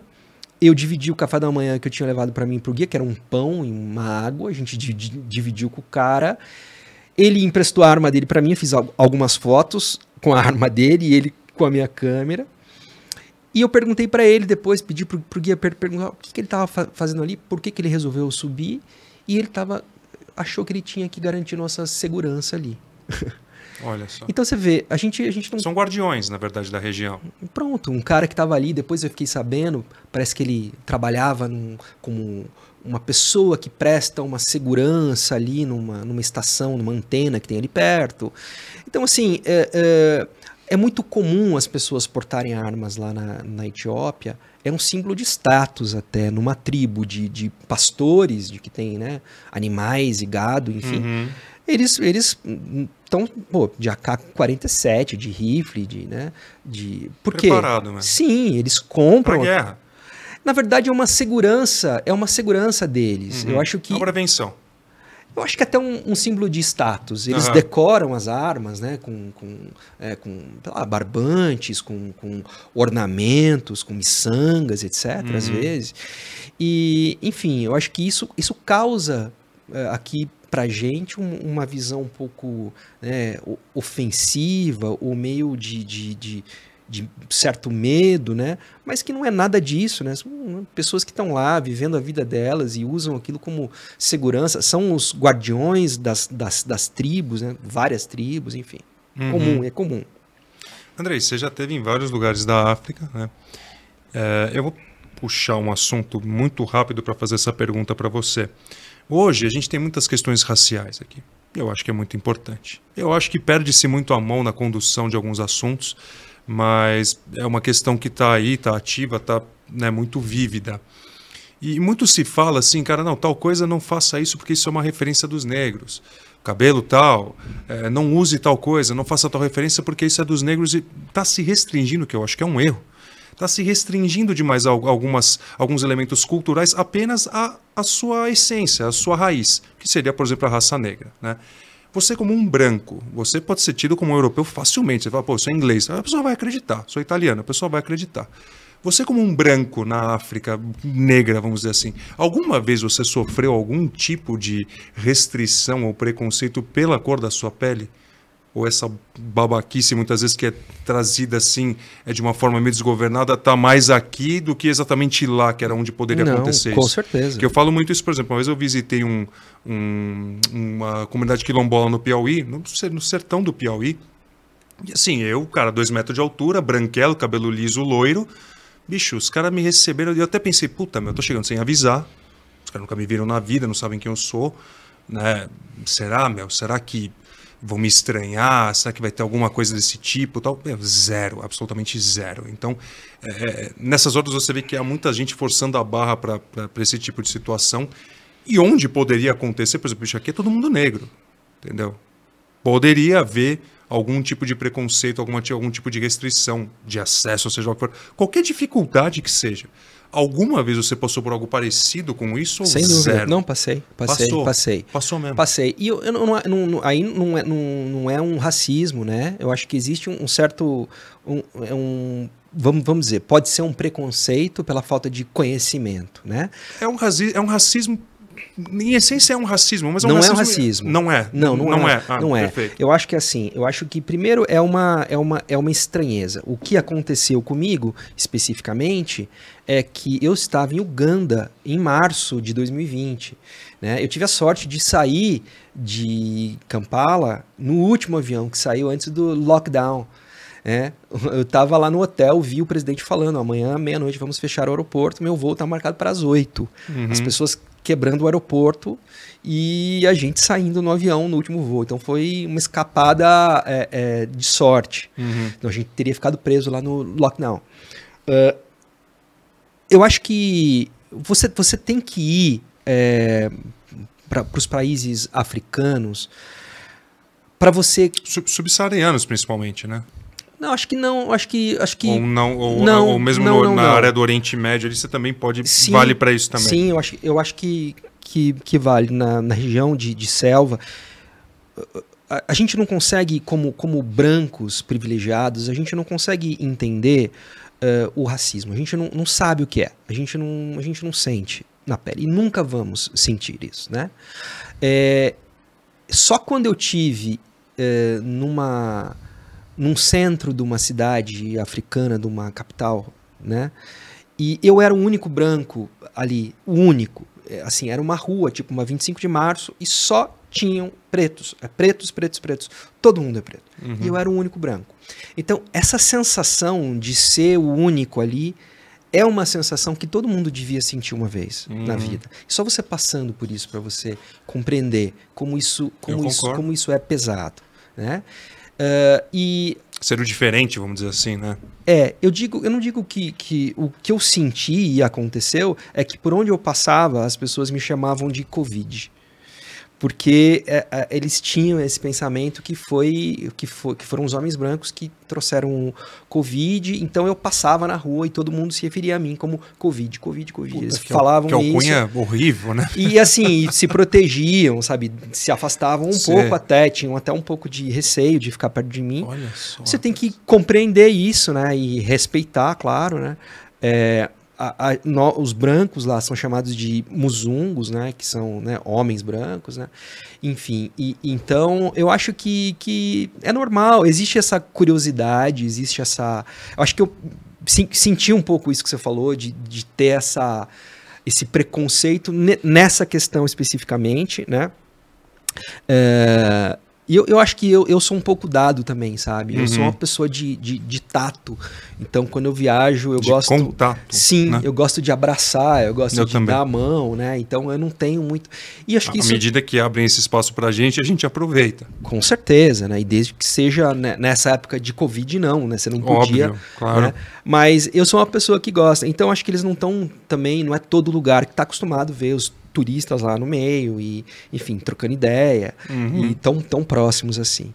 Mas eu acho que isso acontece, isso é normal, mas nada disso se compara, né, ao racismo que a gente tem, né?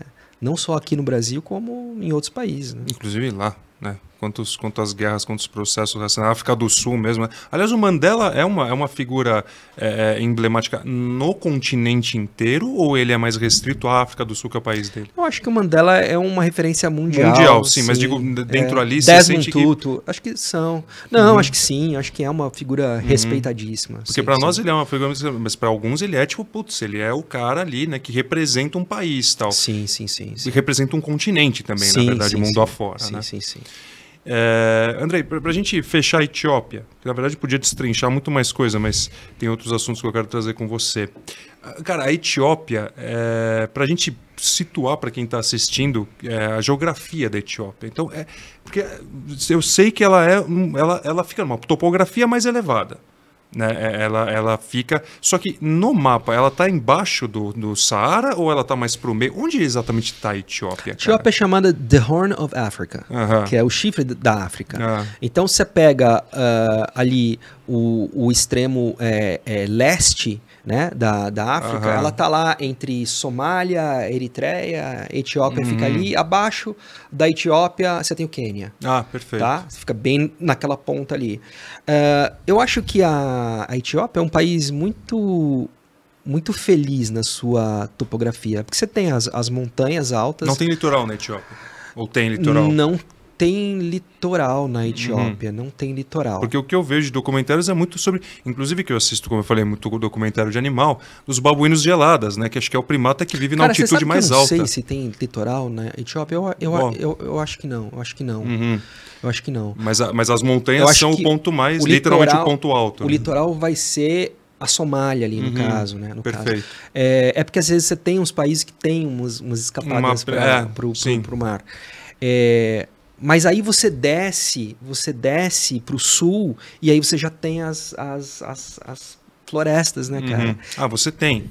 Como tem no Congo, Sim, por exemplo. Sim, você faz divisa com o Quênia ali, você faz divisa com o Sudão também. Olha que legal. Entendeu? Ou seja, o deserto tá perto também. Deserto, floresta, savana, tá tudo meio próximo ali. Cara, ali você não tá tão próximo do Sudão deserto. É deserto também, não? Ah, não, Sudão não é. Você tem uma região subsaariana ali, mas não é muito não. Não é o que predomina no território. É mais ao norte do Sudão, né? Perto do Omã, ali mais pra cima. Omã ali já é mais é mais desertão mesmo. Omã já fica ali do outro lado, do lado do Iêmen. Não é África, Omã. Oriente Médio, Oriente Médio, perfeito. Omã ali fica do lado de Dubai, ali do Emirados Árabes. Perfeito. Ali. Mas enfim, o que eu acho interessante é que você tem essa topografia e você tem, cara, as tribos, né? Acho que são mais de 30 tribos lá na Etiópia.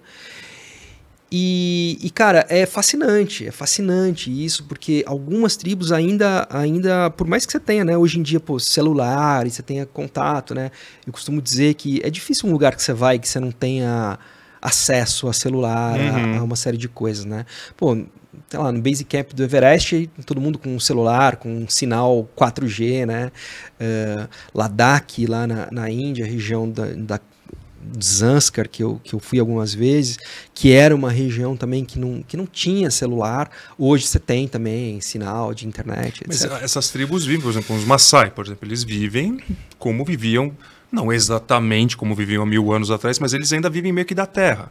Ou eles criam gado também, são fazendeiros, não caçam. São fazendeiros, né? Eu acho que ali, cara, você tem muitas tribos e cada uma, são, né, a maioria nômades, e você tem áreas que são dadas para elas. Lá na Etiópia, onde eu visitei um parque nacional gigantesco, elas ficam ali dentro do parque. Mas algumas, e isso é uma coisa interessante, algumas elas têm certas reservas ainda, né? Para receber pessoas de fora e tal. Então, eu acho que para chegar em algumas tribos lá, eu tive que passar por 3 guias diferentes para conseguir ter esse acesso, por conta desse isolamento e deles realmente não quererem muito esse contato, né? Sim. Então, acho que isso é uma coisa interessante, né? E tem algumas tribos que, por exemplo, eles passaram a se utilizar de folhas de zinco para fazer as suas casas, né? Então, são construções... Cara, isso é uma coisa... Você viu de perto. Sim, óbvio, você registrou. Sim. Rapaz, isso é magnífico, né? É um disco de argila, né? Exatamente. Que ele é colocado no lábio inferior ou é no superior que se estende ao inferior? Inferior. É o inferior mesmo. Isso são as mulheres casadas só que usam, né? Ali tem também na Etiópia aquelas que colocam os anéis no pescoço para ir elevando? Cara, eu acho que ali não. Acho que isso Porque também é uma cultura africana, não é? Eu acho que isso aí ou é asiática? Indiana? Ali naquela... esqueci... Mianmar. Mianmar, eu acho que é lá. Sim. Enfim, eu acho que existe uma coisa que a gente precisa dizer também e que eu tento evitar nas minhas viagens, nem sempre isso é possível, sabe? De quando você entra numa comunidade dessa e as pessoas estão lá e, de repente, quando você chega, elas se vestem para que você tire a fotografia.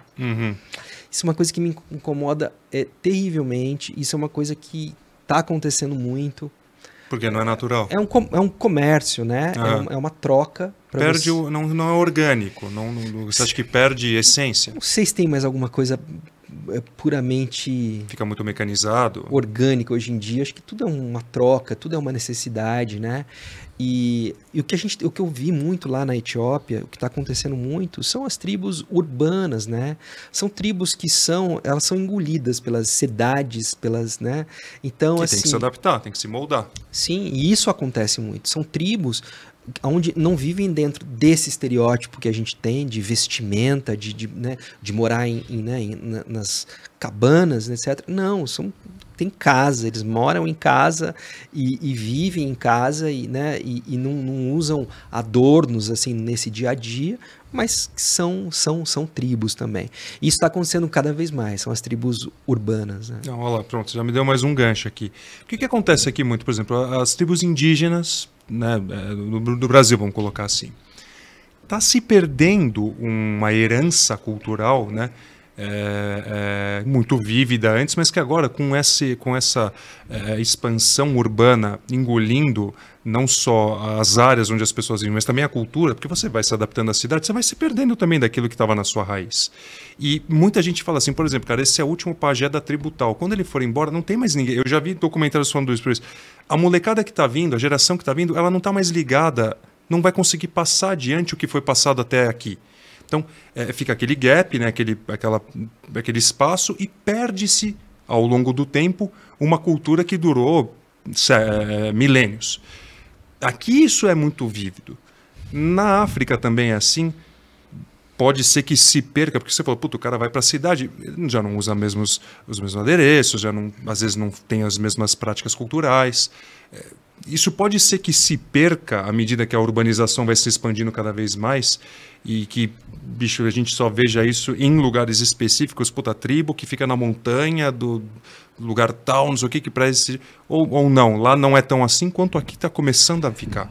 Eu acho que são questões distintas. Eu acho que aqui no Brasil o que está acontecendo é uma política de extermínio mesmo, extinção, né? Que foi instaurada aí faz uns bons tempos.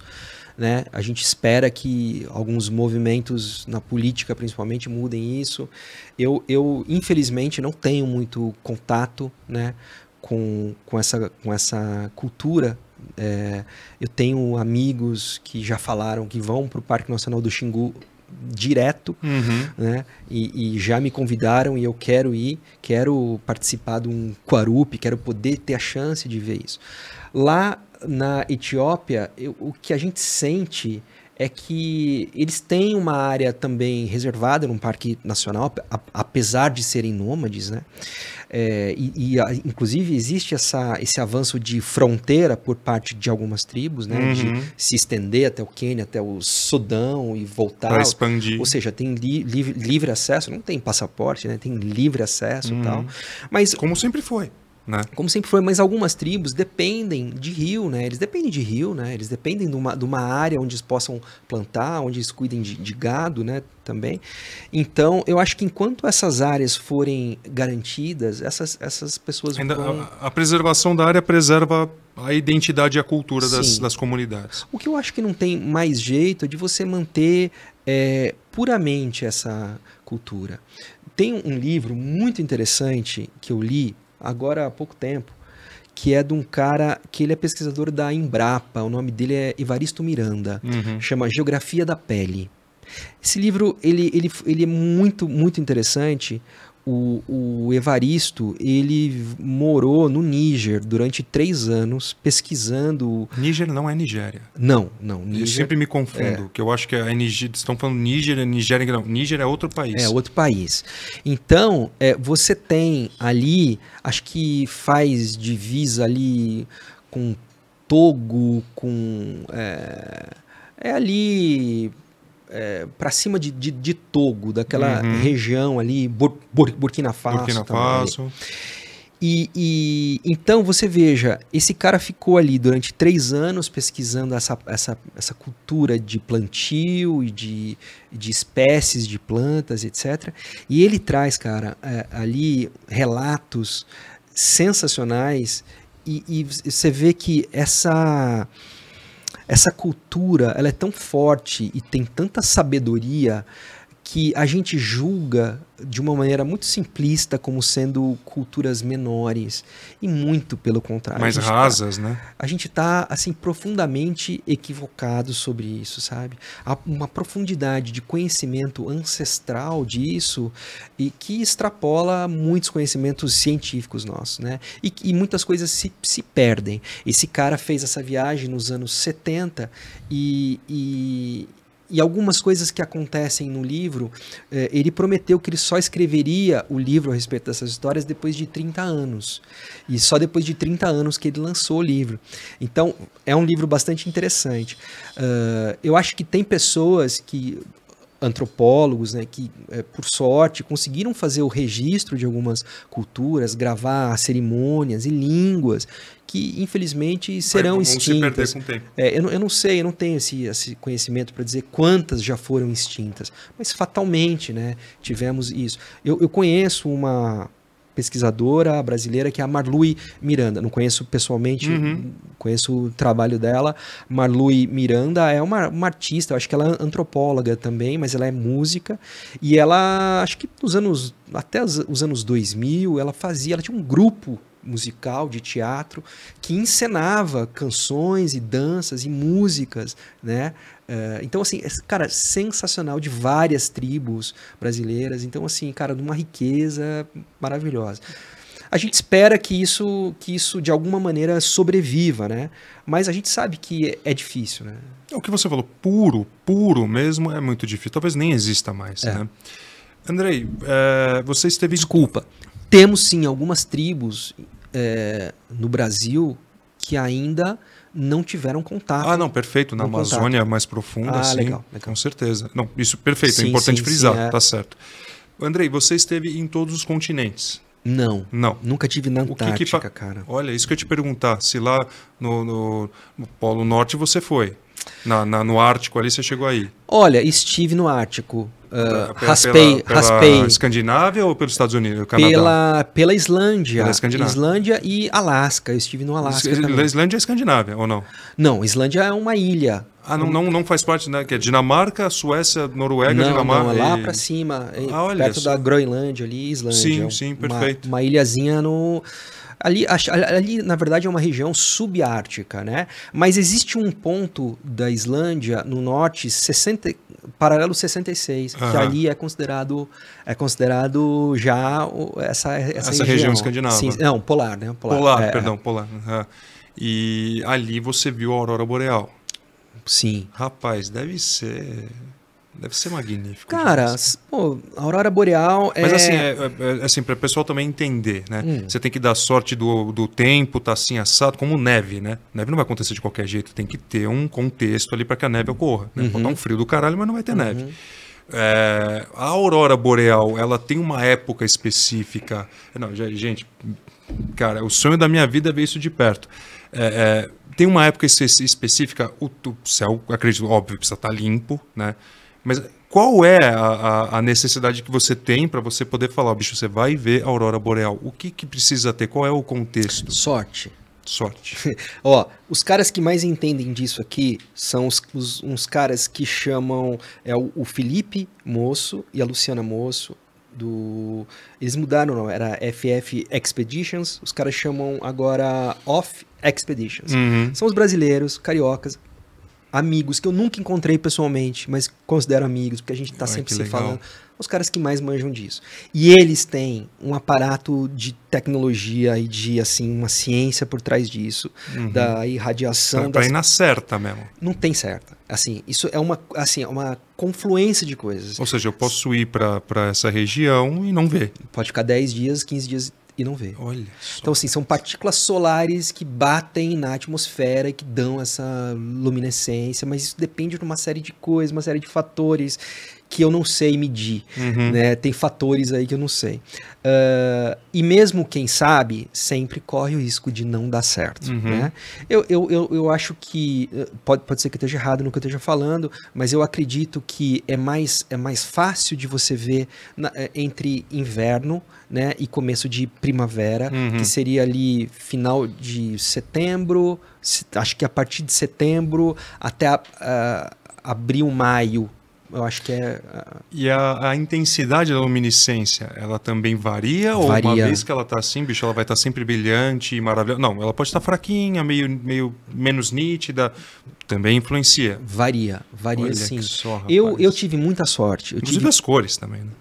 Não é só apenas verde, né? Sim, você vai pro rosa, né? Eu tive muita sorte porque, assim, a Islândia também foi uma dessas viagens que eu decidi de última hora, era março, era inverno ainda, e eu decidi ir para lá porque eu tinha uma janela de tempo e fui sozinho, sem planejamento, até um erro, não recomendo que as pessoas façam isso, porque a Islândia não é um parque de diversões como as pessoas acham. Eu tive um convidado, desculpa te cortar, um jornalista esportivo, o Rodrigo Bueno, e ele me falou de alguns perrengues que ele passou na Islândia. Então não é assim, não é um passeio tranquilinho e vamos lá meter a cara e vamos ver. Não, você tem que se estruturar, você tem que se preparar. Você tem que se preparar. Se se perder ali, você tá ferrado. Cara, primeiro que as estradas são perigosas, Ele né? falou. As estradas são de mão dupla, não tem acostamento. E os ventos são ventos violentos, absurdos, né? Que você, para tombar um carro ali é muito fácil. E assim, isso é muito comum. Os carros. Eu tenho até o Raul, que é um amigo fotógrafo, que tava com uma van e acho que capotou, tombou. O vento pegou de lado, com a velocidade que ele estava, virou, capotou mesmo. E isso acontece. Então, assim, é perigoso. Né? E as condições, as pessoas dizem assim, tem uma frase lá na Islândia que é: se você não gosta do tempo da Islândia, espera 15 minutos. Que em 15 minutos tudo muda. Tudo muda. Então, assim, o whiteout que eu peguei lá, que é tudo branco, eu tava dirigindo na estrada, de repente tudo branco, tudo completamente branco, você não consegue enxergar nada. Uma neblina, assim, tipo... Cara, é uma nevasca que deixa tudo branco e aí você não sabe onde você tá, você perde o senso de direção, entendeu? E quando você começa a recuperar esse senso de direção, de repente passa um caminhão tirando o lixo da estrada e joga todo aquele gelo na sua cara, no seu para-brisa ali. Então, assim, não é um país que você pode ir brincar. Eu aluguei uma van e tinha, acho que 9 dias, 10 dias para ficar lá e tive a sorte de já no primeiro, segundo dia já ver. Mas é aquela coisa, cara, eu recomendo que você vá com pessoas que conhecem a região, que vão proporcionar até um conforto maior. Vai otimizar o seu tempo, vai fazer você aproveitar muito melhor. Sem dúvida. A Islândia é um país caríssimo, um dos países mais caros do mundo, que eu já tive. Tá? Eu acho que a experiência na van ela é muito interessante porque você tem uma flexibilidade. Você nunca sabe aonde você vai ver. Então você tem que estar aberto e sempre seguindo os aplicativos com os mapas e dizer, cara, acho que a 2 horas daqui o céu está aberto e está tendo lá. Então eu vou para lá. Então você, à meia-noite, 1 da manhã, você vai, entendeu? Então eu acho que você tá numa van, você tem essa possibilidade de estar lá dentro, abre, olha como é que tá o céu e fecha e fica ali observando o tempo todo. Você tem com você lugar para dormir, você tem um fogareiro para fazer uma alimentação. Estrutura básica ali. Básica, então você tá móvel ali, você pode ir para qualquer lugar.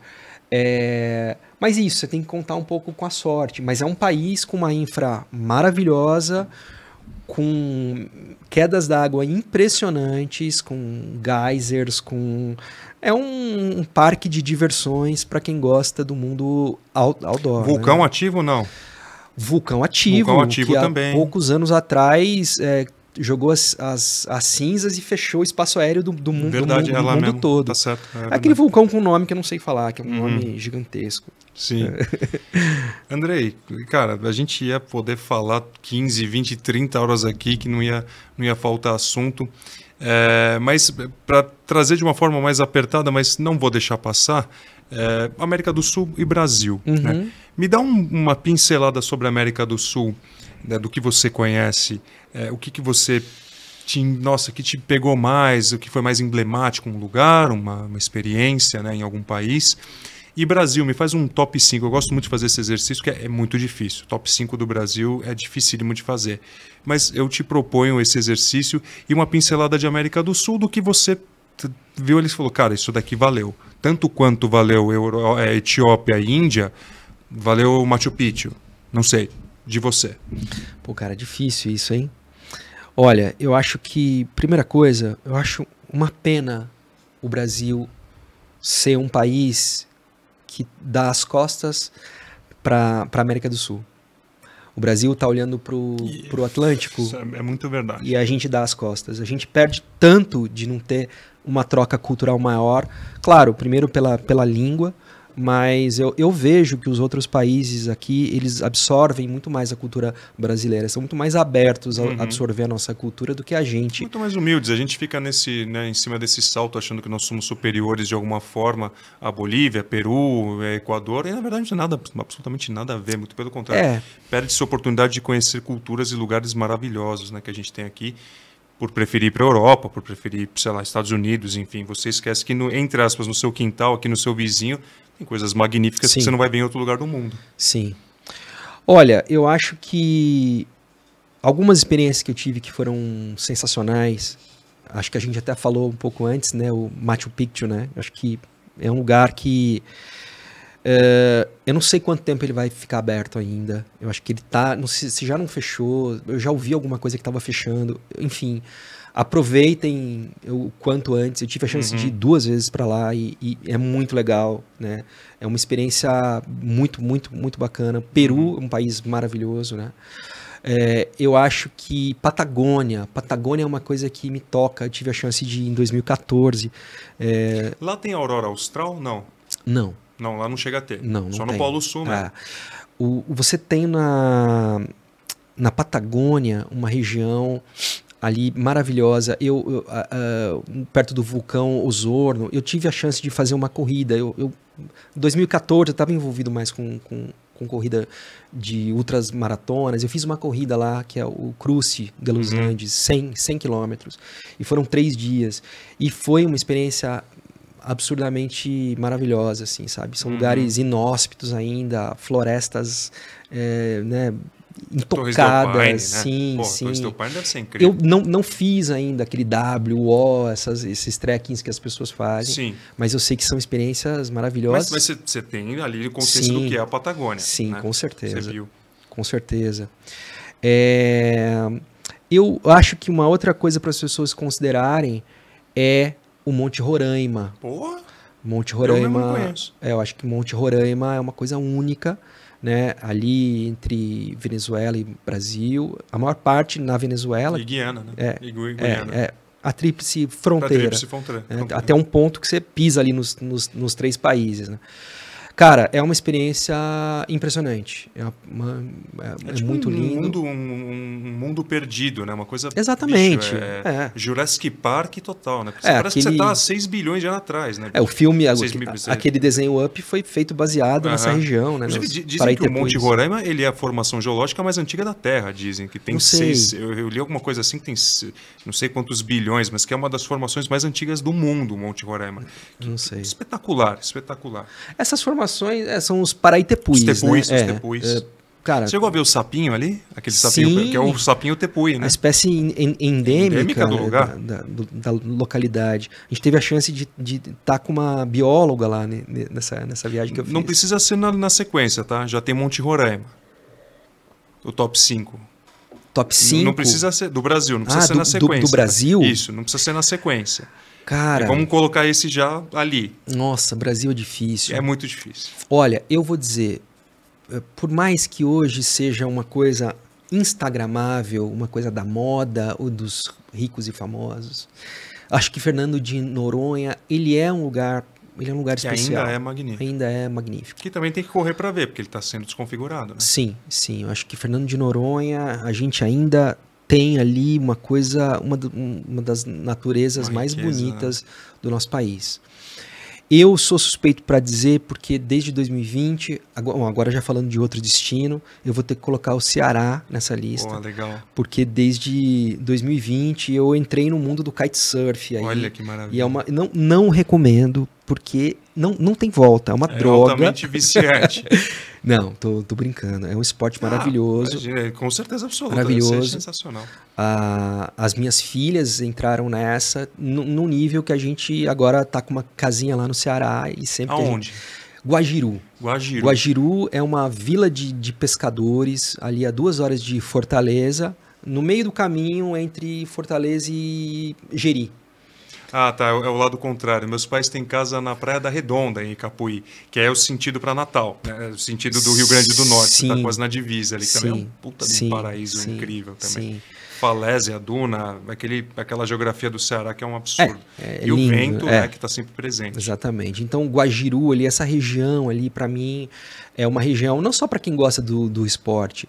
Aí subindo, é uma região que eu ainda não conheço, que é o delta do Parnaíba. Bonito pra caralho. Que tá na minha lista, agora estando ali no Guajiru, bonito. está 4 horas de carro, 5 horas de carro. Volta de das lá. emoções ali, né? Você tem até os Lençóis Maranhenses ali, que eu imagino que você já Sim. deva ter ido, né? Cara, não fui para os Lençóis. Você tá brincando, Eu já tive lá no Maranhão, tive até em São Luís, eu ia e não deu pra ir, e agora já tá na minha lista, porque, eu cara, atravessei a pé, cara, sozinho. poxa, É lindo, é uma lindo. experiência, É absurdo, né? absurdo. E lá, o pessoal faz essa kite trip, saindo do Guajiru e vai até Lençóis, até Atins. Pela litoral ali, litoral. bicho. Uma semana eles fazem Que legal. acho, sei lá, 700 quilômetros, alguma coisa assim, né? Enfim, isso eu acho que é maravilhoso. E eu acho que, para mim, uma região que mexeu muito comigo, que não é turística, mas que eu acho que a gente tem que conhecer, que é o sertão. E eu posso dizer porque eu já conheci bastante lugar do sertão nordestino. Sertão nordestino e do centro-oeste também, porque você tem oeste da Bahia, sim, mas oeste da Bahia, Tocantins tem sertão muito bonito Sim, também, o Piauí, sim. aquela parte mais próxima ali, a região do Jalapão ali também é muito legal. Sim, porque eu acho que as pessoas vão falar, né, disso, você tem que ir para Bahia, você tem que ir para Chapada, você tem que ir para esses destinos, né, belos, maravilhosos e sensacionais, bacana. Mas uma viagem que mudou a minha vida aqui no nosso país foi ir para o sertão do Piauí. Onde exatamente? A gente Capivara ali? A gente foi ali para a região de Acauã, Paulistana ali. Então você desce em Petrolina. Isso, Petrolina, isso, perfeito. e aí você segue, né? Então a gente... A Capivara ali, você fez Serra da Capivara ou não? Não fiz, também não fiz. Que é uma região ali das cavernas rupestres. Eu também não fiz, eu fiz Serra das Confusões, mas é uma vizinha da outra ali, com as pinturas rupestres e tal. Maravilhoso. A Mata Atlântica, porque ali é Mata Atlântica também, você tem Caatinga, mas você tem uma influência de Mata Atlântica também extremamente preservada, é muito, muito bonito, Sim. muito legal. Então, eu acho que essa é uma viagem para você conhecer a verdade do nosso país, sabe? Eu lembro que a gente fez uma expedição médica lá, a gente, junto com uma amiga, Karina Oliani, a gente fundou um instituto, o Instituto Dharma, que é um instituto que tem como intuito levar atendimento médico e humanitário para áreas remotas, né? É basicamente o que fazem na África, por exemplo, né? Com esse acesso a serviços médicos é o que fazem no sertão também, né? Eles fazem ali aquele médicos sem fronteiras, sim, parecido com isso. Parecido com isso, claro, né? Com uma não, mas a intenção, ínfima, né? A intenção é a mesma. Sim.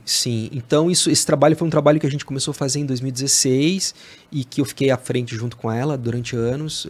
Eu acabei agora me afastando um pouco, porque era um trabalho que, né, consumia muita energia, né? E com 2 filhas pequenas e família, um monte de coisa, estava ficando difícil. Hoje eu faço parte de um conselho, né, e participo dando opinião, mas eles tocam lá o projeto. Mas olha, é um projeto que já atendeu aí, sei lá, mais de 10 países, já atendeu mais de 1.000 pessoas, e inclusive estão lá no Ceará, no Down Indies Solidário, e enfim, e eu fiz uma expedição para lá em 2016 e foi quando eu consegui entender que o buraco era bem mais embaixo. Com certeza. Né? E que só entende isso indo lá, né? Cara, você só tem como falar... Não tem livro, não tem história, não tem... Não, e pior, às vezes a fonte que você tem é do Jornal Nacional. Não é fidedigna. Sabe, são coisas que são muito distantes. Eu passei a minha muito infância... rasa, né, também, né? Extremamente É uma coisa rasa. muito assim... Extremamente rasa. E eu passei a minha infância vendo na TV sobre a seca do Nordeste, né? A gente passou os anos 80, o começo dos anos 90. E cara, você não pode opinar sobre Bolsa Família, eu acho, a minha opinião, você não pode opinar sem você ter ido lá pro sertão. E ver como aquelas pessoas vivem. E assim, eu não estou falando das pessoas que tentam usufruir do benefício de maneira, né, errada.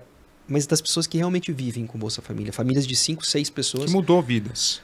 Mudou vidas. As pessoas viviam, na época que eu fui em 2016, 4, 5 pessoas com R$174 por mês, que é menos do que um paulistano gasta numa pizza de sábado, né? Sim. A gente tem que ser... Casas de pau a pique. Sim. Né? Não, sabe, condições miserabilidade. Abaixo da linha da pobreza, né? Abaixo da linha da pobreza. Coisas ali muito tocantes, especialmente para mim, que tem filhas pequenas. Na época, minha filha estava com 6 anos, né? E ver crianças na idade dela, assim, desmaiando realmente ali de fome. Ou com a barriga cheia porque está com verme, porque bebeu água que tá contaminada, né? Sim, mas é o que eles têm, a verdade é perfeito, essa. Claro. Né? Uma condição de saúde muito precária, né? E, enfim... Eu acho que você ir lá e vivenciar isso, acho que ninguém tira férias para fazer isso.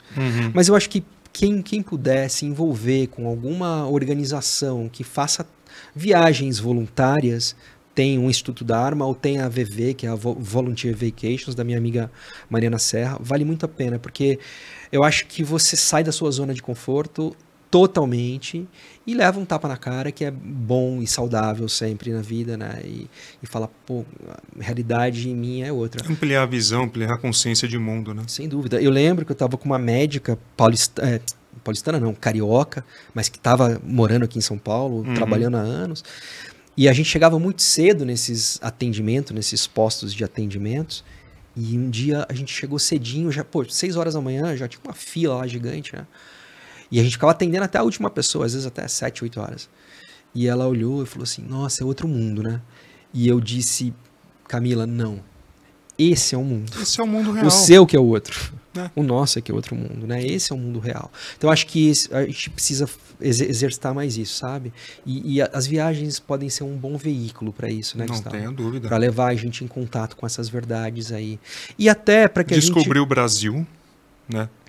Geograficamente, historicamente, o mundo, e claro. depois nós mesmos. E nós mesmos. Eu acho que é exatamente isso. Eu acho que as viagens proporcionam essa mudada de eixo, essa virada de eixo em que a gente pode não se ver mais como um centro do universo. E essa viagem por dentro de si mesmo, por dentro da própria mente, da própria consciência, dos conceitos. Pronto. Enfim. E você que faz os trekkings, que faz essas caminhadas, sabe disso. Que o maior desafio somos nós mesmos. É a nossa mente, a gente lutando com a gente mesmo. Perfeito. As pessoas, faço bastante o Base Camp do Everest e já levei grupos, e as pessoas ficam muito preocupadas, né, com a parte física, com a parte da falta de oxigênio. Eu falo assim, cara, se preocupa... Prepara a sua mente. Com a sua mente. Assim, Fortaleza, claro. Isso. Cuide do físico, com certeza, óbvio, com certeza. Mas cuide da sua mente, porque ela que vai fazer ou você desistir ou você chegar no fim. Eu sempre digo que uma pessoa que não está... você está 100% fit. Se a sua mente disser que você não vai fazer, você quebra, você não faz. Com certeza. Se você estiver machucado, a sua mente estiver muito forte, você chega no fim. Então é isso aí. É isso, é a essência. É isso que eu trago muito no meu livro também, onde eu atravessei a Praia do Cassino, ali, que já foi tida como a maior do mundo, né? Fala sobre o poder mental, então é muito importante mesmo.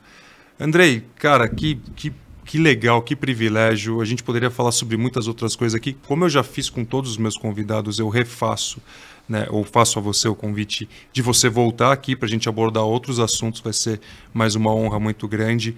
Parabéns pelo seu trabalho, assim, não estou fazendo média nem nada, é um artista mesmo. Você, por favor, depois vocês visitem o perfil do Andrei, que tem todos os conteúdos, ali tem histórias sendo, né, não apenas fotografias, mas histórias, apenas entre aspas, mas histórias das fotografias. Sim. Parabéns pelo seu trabalho. Obrigado, Gustavo. Obrigado. E, rapaz, mais uma vez, muito obrigado pela obrigado humildade você. de você tá aqui comigo, cara, uma honra muito grande. Obrigado você, prazer estar aqui com você, obrigado. Legal demais, Andrei. Abraço. O Papo de Expedicionário vai ao ar toda semana. Hoje eu tive aqui comigo Andrei Polessi e aguardo vocês para o próximo Papo de Expedicionário, a nossa legítima expedição pelas infinitas possibilidades da vida. Eu sou Gustavo Ciotti. Quem quiser acompanhar os meus conteúdos, Gustavo_Expedicionário. Andrei, por favor, o seu perfil. @Andrei Polessi. Andrei com I, Polessi, P-O-L-E. Polessi com 2 S. S-S-I. Tô lá no Instagram, lá você fica sabendo de tudo. Bacana, gente. Muito obrigado e vamos juntos. Obrigado.